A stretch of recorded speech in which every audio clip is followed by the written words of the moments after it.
वैसे तो यार देखो 150 सीसी में जो ना ऑलरेडी यामा का एरोक्स आता है, but yes this scooter is game changer. ऐसा मैं क्यों बोल रहा हूँ? क्योंकि ये स्कूटर उससे कम दाम में आपको देखने मिलेगा, उससे ज़्यादा सर्विस सेंटर आपको मिलेंगे ऑल ओवर इंडिया में, ठीक है, उससे ज़्यादा रिलायबल है। एंड ये जो स्कूटर है ना, आप लोगों को फीचर्स ऐसे ऐसे दे देगा जो कि एरोक्स क्या इस सेगमेंट में किसी और स्कूटर में नहीं मिलेगा। तो चलिए जी स्टार्ट करते एक detailed walk around of all new Ntorq 150 और लेट्स सी क्या कुछ आपको इसके अंदर मिलता है। सबसे पहले आप लोग प्राइसिंग साइड में देख सकते हो, ये कुछ इसकी एक शोरूम प्राइस रखी है, बाकी ऑन रोड अपने शोरूम पे आप लोग चेकआउट कर सकते हो। चलिए जी करते हैं वीडियो को स्टार्ट। चलिए जी करते हैं एक डिटेल्ड वॉकअराउंड स्टार्ट। सबसे पहले आप लोग ये की चेकआउट कर लो, कुछ इस तरीके की जो है की रखी है, यहाँ पे टीवीएस का लोगो है। अभी जो है की में इंसर्ट कर लेता हूँ एंड देन आपको स्कूटर का एक पूरा ओवरव्यू देता हूँ। सबसे पहले जब आप स्कूटर को साइड से देखते हो तो सबसे पहले तो जब आप ये देखोगे ना एंटॉर्क की बेजिंग, देन आप समझ सकते हो कि एंटॉर्क है, वरना देखने में जो है ना काफी ज्यादा अपडेटेड है एक 125 सीसी वाले एंटॉर्क से, क्योंकि जो डिजाइन लैंग्वेज है ना वो काफी हद तक चेंज की है, इंस्पायर्ड उसी से है, बट यस काफ़ी सारे डिफरेंसेस हैं इसके डिज़ाइनिंग में, वो भी बताऊंगा आपको। उसके बाद जब आप साइड से देखते हो तो मैक्सी स्कूटर्स की तरह बहुत ज़्यादा वाइड या फिर बहुत ज़्यादा ऐसा लंबा नहीं है और बहुत ज़्यादा हैवी भी नहीं है। ये रखा गया है एक ऐसा लाइक स्लीक डिज़ाइन के साथ में कि हाँ आप इससे बढ़िया परफॉर्मेंस वगैरह निकाल पाओ।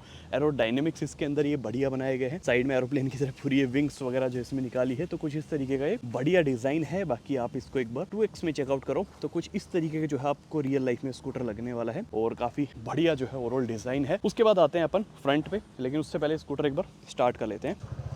ओके जी, स्कूटर स्टार्ट है अपना और अब आप लोग चेकआउट करो। ये जो फ्रंट में हेडलैम्प्स है ना, हाई बीम लो बीम दोनों इसी के अंदर है। मैं एक बार लो बीम पे कर देता हूँ, तो ये लो बीम है, ये हाई बीम है। सो कुछ इस तरीके से आपको फ्रंट हेडलैम्प्स दिखते हैं। देन नीचे की तरफ ये इंडिकेटर्स यहाँ पे ब्लिंक करेंगे, डीआरएल्स यहाँ पे है। इंडिकेटर के बंद होते ही ये पूरी डीआरएल बन जाती है। कुछ इस तरीके का ओवरऑल लुक निकल के आता है।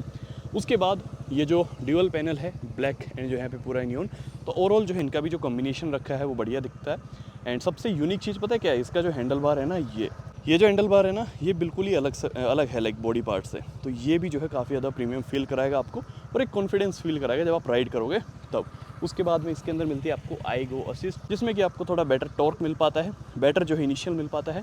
देन अभी स्कूटर को कर देते हैं ऑफ। नीचे की तरफ आप जब आओगे तो यहाँ पे आपको फ्रंट में 100 सेक्शन का टायर मिल जाएगा, 12 इंचेस का ही है ये भी, ठीक है। उसके बाद में टेलीस्कोपिक सस्पेंशन यहाँ पे यूज़ किए हैं, नियॉन कलर के जो है व्हील्स हैं, डिज़ाइन कुछ इस तरीके का है। साइड में आऊँ तो यहाँ पे आप लोग देखो ABS का यहाँ पे यूज़ किया गया है, क्योंकि मैंडेटरी है आफ्टर 125 सीसी। देन यहाँ पे आप लोग को ये डिस्प्ले, और डिस्प्ले का जो डिज़ाइन है वो एंटॉर्क 125 की तरह ही है, बट यस उससे कुछ ना कुछ ये थोड़ा बड़ा रखा है ताकि जो ब्रेकिंग है वो बेटर निकल पाए। यहाँ पे जो सुपर मोटो ABS आपको मिलता है, ठीक है। सो ये जो सुपर मोटो ABS है ना, ये काफ़ी कमाल का है, जब राइड करेंगे ना तो आपको बताऊंगा। देन यहाँ पे साइड में 150 की बेजिंग है। सब सोच रहे थे कि यार 160 आएगा, क्योंकि इनके पास तो 150 सीसी इंजन ही नहीं है, बट यस 150 है ये। ओके जी, तो साइड से अभी देखते हैं तो ये कुछ ऐसा है। देन यहाँ पे फ्लोर बोर्ड आप लोग जो है चेकआउट कर सकते हो। स्पेस यहाँ पे कैसा है वो मैं दिखा देता हूँ बैठ के। जब मैं स्कूटर के ऊपर बैठता हूँ तो 6 फीट मेरी हाइट है, ये थोड़ा स्पेस है तो इसको आप यूटिलाइज कर सकते हो, ठीक है, अपने हिसाब से। तो यहाँ पे देखो स्पेस वगैरह बढ़िया है और एक जो राइडिंग पोजीशन निकल के आती है वो ऐसी है कि कंफर्टेबल भी है और आप जो है ना उस पोजीशन में लॉन्ग राइड भी कर सकते हो। तो यहाँ पे बढ़िया जो है स्पेस वगैरह है, यहाँ पे भी बढ़िया स्पेस है, बट या बहुत ज़्यादा हैवी सामान वगैरह आप यहाँ पे नहीं रख सकते, ये शायद आपके लोडिंग वगैरह के काम नहीं आएगा। ये जो स्कूटर है एक परफॉर्मेंस ओरिएंटेड स्कूटर है, आप इसको जो है अपनी बढ़िया लाइक जो है राइड्स के लिए यूज़ कर सकते हो, ना कि घर का सामान लाने में, क्योंकि उतना ज़्यादा स्पेस यहाँ पे नहीं है। उसके बाद जो सीट है उसकी क्वालिटी के बारे में बताऊँ तो सीट अगेन बढ़िया है, इसको मैं बता देता हूँ। जस्ट ऑफ करना है एंड देन ये यहीं से आप लेफ्ट में पुल करके कुछ इस तरीके से खोल सकते हो।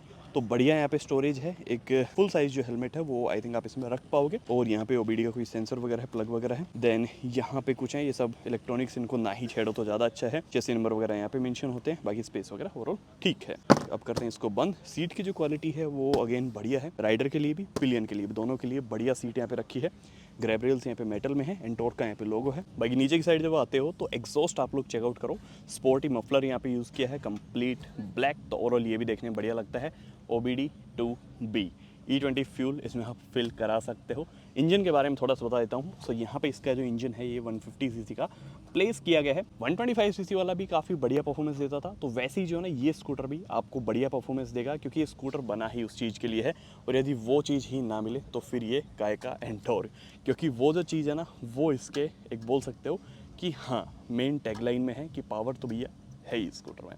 ये जो स्कूटर है अराउंड 13 bhp की पावर, 14.2 Nm का टॉर्क। जो टॉर्क है ना वो सेगमेंट में सबसे ज़्यादा है, क्योंकि 14.2 Nm आपके लाइक ठीक है, एरोक्स वगैरह के बारे में बात नहीं कर रहा, बट यस जो उससे नीचे प्राइस में आते हैं, जिस प्राइस सेगमेंट में ये आएगा उस प्राइस सेगमेंट में सबसे ज़्यादा पावर परफॉर्मेंस देगा आपको। 0 to 60 जस्ट 6.2 सेकंड में ये कवर कर लेता है। एंड ये जो ओवरऑल ये जो मफलर का डिज़ाइन है ये काफ़ी बढ़िया लगता है। अब स्टार्ट करके एक बार साउंड मैं आपको सुना देता हूँ। जस्ट अब ब्रेक प्रेस करना है कुछ इस तरीके से, एंड अब साउंड सुनना। सो कुछ ऐसी जो है काफ़ी बढ़िया बेसी सी साउंड आपको फील होगी। रियर में जो है यहाँ पे आपको ये फ्यूल लिड मिल जाती है। अब इसको ओपन करना है तो जस्ट इसको ऐसे जस्ट ये आपको ऑफ पे रखना है, ठीक है। उसके बाद कुछ इस तरीके से राइट में कर देना तो जो आपकी फ्यूल लिड है वो ओपन हो जाएगी कुछ इस तरीके से, ठीक है। सो यहाँ पे आपको 5 to 6 लीटर की कैपेसिटी आराम से मिल जाएगी। रियर में भी जो आपको एलईडी इंडिकेटर्स मिलते हैं, बट मेन थिंग ये नहीं है। मेन चीज़ जो है ना वो मैं आपको दिखाता हूँ कि इसके अंदर मेन क्या है। पीछे जो है इतनी सुंदर टेल लाइट आपको मिलती है स्कूटर के अंदर। स्टार्ट ही कर लेते हैं। ओके, स्टार्ट कर लिया है। अब आप लोग चेकआउट करना है यहाँ पे जो टेल लाइट का डिज़ाइन है ना, इंस्पायर्ड आपके एंटॉर्क 125 से, बट यस उससे काफ़ी बढ़िया कंप्लीट एलईडी में है। यहाँ पे एलईडी इंडिकेटर्स आपको मिलेंगे। यहाँ पे नंबर प्लेट लगेगी, नंबर प्लेट के लिए हेलोजन लैंप यहाँ पे दिया गया है। बाकी यहाँ पे जो है एयर फिल्टर आपको देखने मिल जाएगा। यहाँ पे टीवीएस की बेजिंग है एंड कुछ ओवरऑल इस तरीके से लगता है स्कूटर, ठीक है। रियर में ड्रम ब्रेक है, सिर्फ डिस्क आपको जो है फ्रंट में ही मिलता है, बाकी रियर में कोई डिस्क का ऑप्शन नहीं है।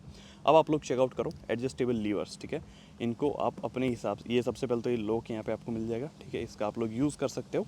जब आप लोग इसको कहीं हिल वगैरह में ऐसे खड़ा करते हो तो ये यहाँ पे लॉक कर दोगे तो आपका जो स्कूटर है वो कहीं पे भी नहीं जाने का है, ठीक है। जैसे ही प्रेस करोगे ऑटोमेटिकली अनलॉक हो जाएगा। 3 स्टेप में आप इसको एडजस्ट कर सकते हो, 3 स्टेप में इस वाले ब्रेक को, तो अपने हिसाब से आप एडजस्ट कर लेना। बाकी यहाँ पे हैज़ार्ड का बटन है, high beam, low beam, passing light, ये जो है कंप्लीट बटन्स वही अपाचे RTR 310 की तरह है, पूरा लाइक जो है कंसोल ही है। देन यहाँ पे इंडिकेटर, सिंगल हॉर्न, यहाँ से आप लोग स्टार्ट कर सकते हो। सब जो ना आपको डिस्प्ले के बारे में थोड़ा सा बता देता हूँ, इसके अंदर जो फीचर्स हैं वो क्या है। सबसे पहले तो ये आप कंप्लीट क्लस्टर देख पा रहे होंगे। ये जो आपका RPM है, ठीक है। यहाँ पे स्पीडोमीटर है, अभी स्ट्रीट मोड लगा हुआ है।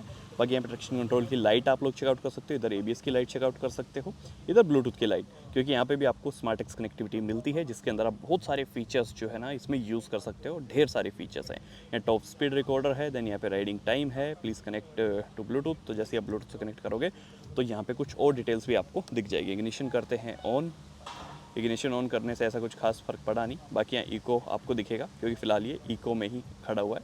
जब आप चलाओगे तो पावर आ जाएगा, लाइक थोड़ी आप थ्रोटल दोगे और परफॉर्मेंस मोड में आप इसको चलाते हो तो वहाँ पे पावर यहाँ पे लिखा हुआ आ जाता है। अब आते हैं इन बटन्स पे, ठीक है। यहाँ से मैंने एग्ज़िट किया, वापस से एग्ज़िट किया तो यहाँ पे top speed, trip details, then यहाँ पे राइडिंग डिस्टेंस, यहाँ पे राइडिंग टाइम। अब सेट पे जब क्लिक करूँगा तो आप लोग चेकआउट करो राइडिंग मोड्स, ठीक है। राइडिंग मोड में जाऊँगा, स्ट्रीट और रेस डाल देता हूँ। अब आप लोग थीम चेकआउट करना, कुछ इस तरीके का हो चुका है। बाकी वापस से यदि मैं करता हूँ तो आप लोग देखना मेरी यहाँ पे उंगली की मूवमेंट भी देखना। बाकी यहाँ पे कुछ लोगों को समझ नहीं आता कि यार इसको कंट्रोल कैसे करना है, तो उनके लिए हो सकता है थोड़ा ही हेल्पफुल हो जाए, ठीक है।